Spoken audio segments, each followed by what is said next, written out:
Allô, docteur Arhamou? C'est votre rubrique santé. Bonjour et bienvenue dans votre rendez-vous médical. On continue notre série d'épisodes sur les maladies tropicales négligées qui touchent particulièrement notre continent africain, avec aujourd'hui le thème de l'échinococose. Alors, l'échinococose, appelée couramment maladie du renard, est une zoonose provoquée par un ver plat, l'échinocoque.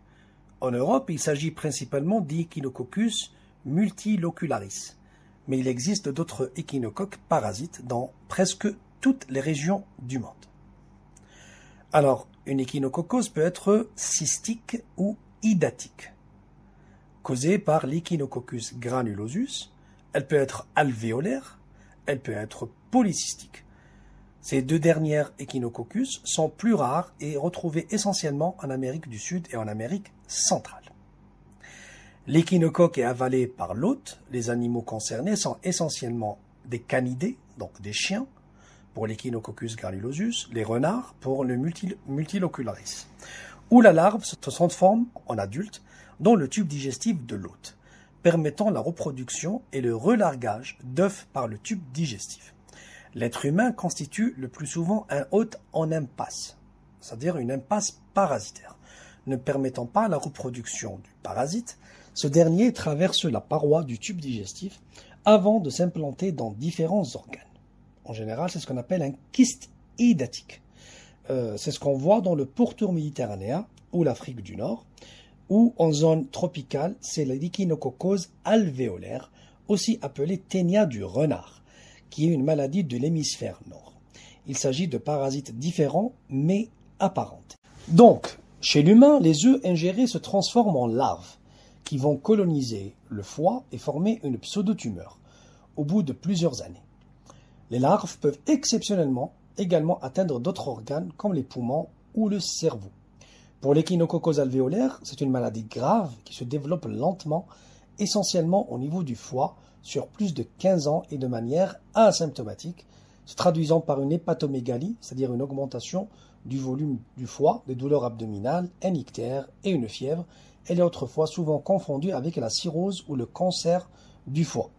La forme hydatique, qui touche surtout l'Afrique du Nord, elle est caractérisée par la formation de kystes au niveau du foie, du poumon, ou plus rarement du cerveau. Le diagnostic peut être effectué par la détection des anticorps spécifiques du parasite dans le sang du patient, c'est une sérologie, et en cas de résultat positif est confirmé par l'imagerie médicale. La mortalité de la forme cystique est comprise entre 2 et 4%. Celle de la forme alvéolaire est beaucoup plus importante si elle n'est pas traitée correctement, avec une diminution de l'espérance de vie pouvant atteindre les 20 ans. Sans traitement, la forme alvéolaire a un risque de décès de 60% à 5 ans. Pour le traitement, alors pour l'échinococose kystique, qui touche surtout l'Afrique du Nord, les kystes intacts peuvent dans certains cas être retirés chirurgicalement. Ceci est considéré comme le traitement optimal pour ce genre d'affection. L'ablation chirurgicale des kystes peut être précédée et suivie d'une chimiothérapie. Chez de nombreux patients, les composés à base de benzimidazole, comme l'albendazole, permettent d'éliminer ces kystes. Des transplantations de foie sont parfois réalisées dans le traitement de la forme alvéolaire.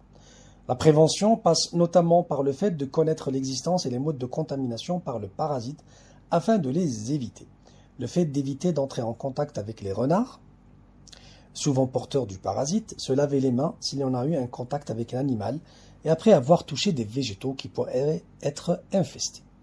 La cuisson à plus de 60 degrés et plus de 30 minutes de tout aliment provenant de zones pouvant être infestées par le parasite, ne pas manger de baies cuites à une hauteur de moins de 50 cm du sol sans les avoir bien lavés. Voici pour le thème d'aujourd'hui l'échinococose, que ce soit alvéolaire ou cystique, donc touchant plus l'Afrique tropicale ou le nord de l'Afrique. Donc on va continuer dans les prochains épisodes de parler des autres maladies tropicales négligées. D'ici là, prenez soin de vous et à bientôt.